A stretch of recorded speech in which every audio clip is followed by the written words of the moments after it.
Olá, tudo bem? Me chamo Samuel, trabalho como psicólogo clínico e a convite do meu amigo Kaká, quero dar 3 dicas simples de como enfrentar nesse período de crise na saúde, crise econômica, como nós podemos passar por esse período. E eu quero te ensinar algo bem simples hoje. Olha só, a primeira dica é desligue a TV.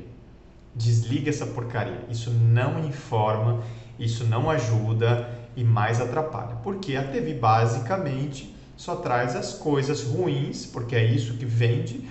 Né? Não tenho nada contra a TV, tá? Mas eu já decidi desligar minha TV aberta com notícias há mais de 2 anos em casa, mais tempo, porque isso não me fazia bem, não me faz bem e não está fazendo nenhuma falta. Ah, Samuel, como você fica informado das notícias? Eu me informo daquilo que eu realmente preciso para o meu trabalho.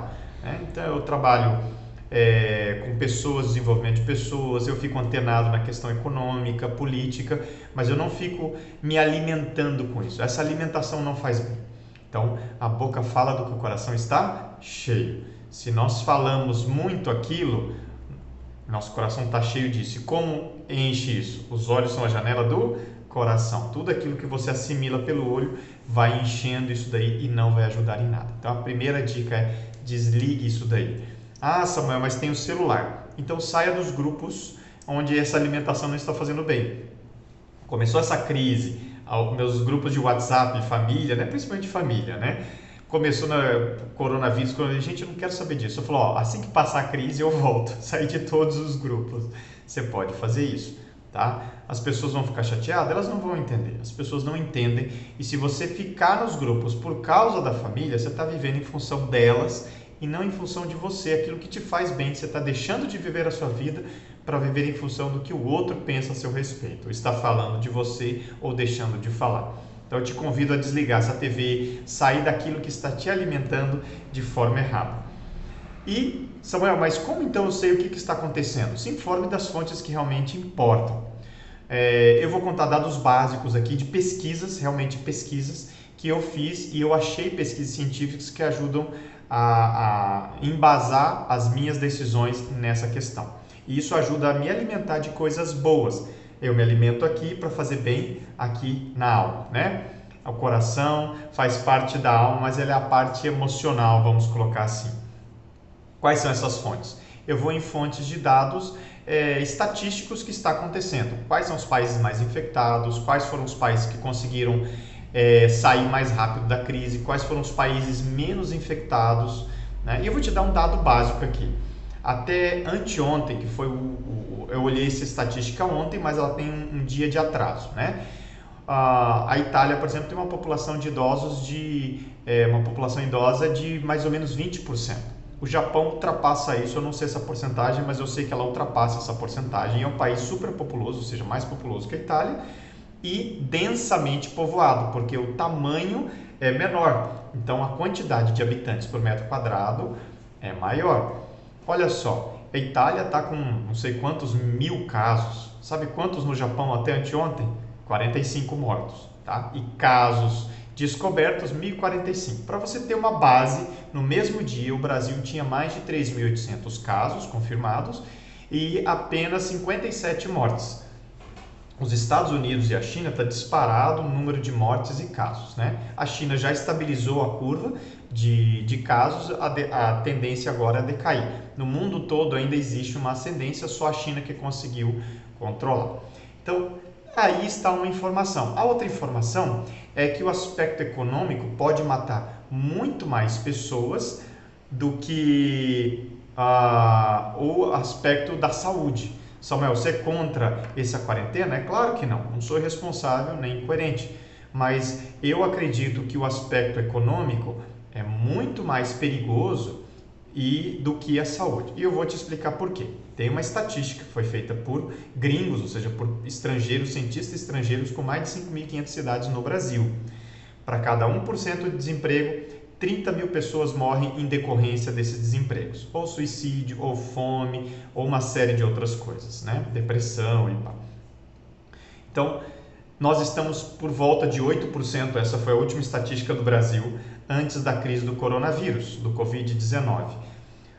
Se nós chegarmos a 10%, Você imagina aí, ó, vamos ultrapassar o quê? Basicamente vamos ultrapassar os 100 mil, não, vamos chegar aí perto de 60, 70 mil mortos. Ou seja, olha a quantidade de pessoas que já morreram até agora e a quantidade que pode morrer se a crise econômica disparar, né?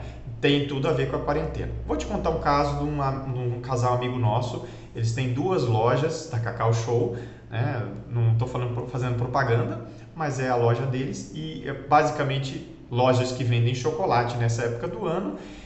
Praticamente mais da metade do faturamento deles vem dessa época de Páscoa. E eles falaram para nós: Samuel, a gente tem aí mais de 200 mil aplicado em compras, em estoque, tudo refrigerado, porque precisa de muito, né, de uma temperatura ideal. A gente vai falir se a gente não vender esse estoque. Literalmente são 2 lojas que vão fechar. E eu não estou falando só de um caso. Aqui em Pompeia, na nossa cidade, tem um caso que eu ouvi recentemente de uma pessoa que, se ela não vender aquilo que ela preparou para Páscoa, ela pode fechar, ela pode falir. Então imagina pessoas autônomas que só têm aquela renda, percebe? Então não é mais uma coisa só do coronavírus, mas também não é uma coisa só econômica. Precisa achar um meio termo e você precisa se embasar nessas informações. E a última coisa que eu queria te incentivar a pensar para você sair dessa crise, porque toda crise tem dois caminhos sempre, né? O primeiro caminho é o do problema. E o outro caminho é da oportunidade, da solução. Veja bem, nós somos tanto o problema quanto a solução. Não foi o ser humano que contraiu essa gripe, mas nós também somos a solução das pessoas que acham essa vacina antigripal. Nós somos o mesmo povo que cria o problema econômico, mas nós somos também aqueles que solucionam. Qual que é a solução que você pode oferecer para sua família, para sua sociedade, para o seu ambiente, para a sua comunidade, que vai melhorar a sair dessa crise, vai trazer alguma solução? Samuel, como que eu posso trazer alguma solução para minha família? Não pensando em problema, pense em solução, né? Aconteceu que nessa quarentena as famílias se uniram mais, ficaram mais próximas, né? Fisicamente. Só que as famílias não estavam preparadas para isso. Aí começam os conflitos. Como você pode ser solução num ambiente desse? Diminuindo esses pontos de conflito que você gera nas outras pessoas. Deixando de ser menos chato, deixando de falar mal dos outros, deixando de criticar, sendo mais agradável, sendo agradecido e por aí vai. Só que eu já te dei uma série de soluções como você pode melhorar, ou seja, oferecer soluções dentro da sua própria casa. Como negócio, eu não parei, eu continuei atendendo de forma online, obviamente, não sou inconsequente nem irresponsável, mas eu continuo fazendo esse processo. Estão percebendo? Faz sentido para você? Então, quero te convidar a que você pare de olhar para o problema e comece a achar uma solução. 3 dicas simples, vamos revisar? Desliga a TV e toda informação de notícia que não presta, não vai te ajudar e não vai trazer nenhuma solução. Pesquise de fontes confiáveis. Por isso que a TV não ajuda, porque ela quer sensacionalismo, ela quer atenção. E a forma dela capturar a atenção é sempre falando de coisas uau, né? Então vá em fontes confiáveis. Pessoas, por exemplo, tem muitos escritores respeitados no New York Times. Teve um cara que falou que essa epidemia não vai passar de 1% da população. Só que a crise mundial pode ultrapassar os 20%. Então, olha só a desproporcionalidade, a disparidade. Você começa aí nessas notícias, nessas fontes, a fazer pesquisas em locais onde realmente tem informações respeitáveis, você começa a ter uma base. E a terceira é, deixe de gerar problemas. Se você gera um problema, então crie também uma solução. Você é tanto problema quanto a solução. Espero que tenha gostado, espero que te ajude, ponha em prática, isso vai fazer uma grande diferença na sua vida, para qualquer área e também para a sua família. As pessoas próximas de você vão agradecer, te garanto. Um beijo no coração, tenha uma excelente semana e tchau, tchau.